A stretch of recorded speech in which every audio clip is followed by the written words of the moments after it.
The original pitch for Horizon, it was very high level still, but some of the pillars that you see in the game right now were already there. The female lead, named Aloy, this gorgeous natural beauty that the game takes place in, and also the presence as the dominant life form of the machines.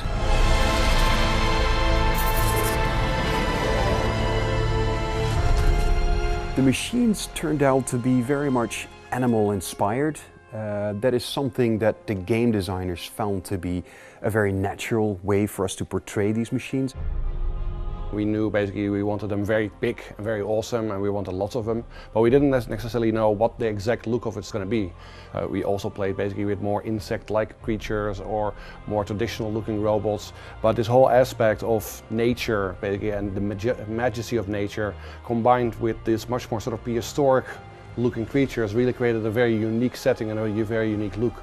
There's something basically that in game design they call a tell, that you can sort of look at the creature and by how it's animating, how it's behaving, you know what sort of attack it might do and you can sort of prepare for it. And that's really important, and in that regard it really helps that these creatures are recognizable.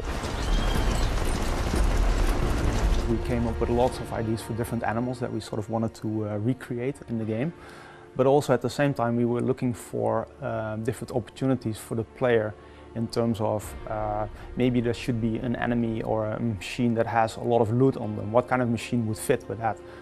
So we came up with the Shell Walker. The Shell Walker is basically a walking treasure chest. It has this super valuable loot on its back. So that's kind of where the idea then originates. You want the machine to have a certain purpose in the game.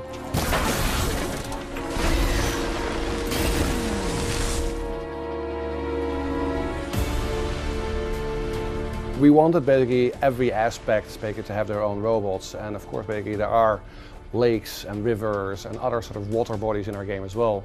So the Snapmaw, the crocodile, basically was specifically designed to take advantage of those sort of environments and offer the player a new challenge in that environment. So the Snapmaw is one of the enemies that we haven't shown much of. It operates very often in groups. The machine itself is already very dangerous, especially in the water. Fortunately for Aloy we have sprint swimming, so she can swim a little bit more quickly. But often that won't be fast enough, so you have to be very careful. So Aloy has a unique ability. She can use her spear to override machines. The broadheads can, if you override them, you can use them as a mount. But if you override the Watcher, for example, you can turn its faction, so it will fight alongside, it will fight for Aloy. Then we have the tall neck. Once she manages to climb the tall neck and overrides the tall neck, she uncovers a large part of the areas. It clears the fog of war in that area, but also reveals machine locations throughout that entire region. She also unleashes a big blast that stuns any nearby machines in the region. So whenever you encounter a machine, you can see it in its idle behavior. But when the machine itself goes into combat mode, that's when the AI basically takes over, but you can learn and study their behaviors and get better at defeating them eventually.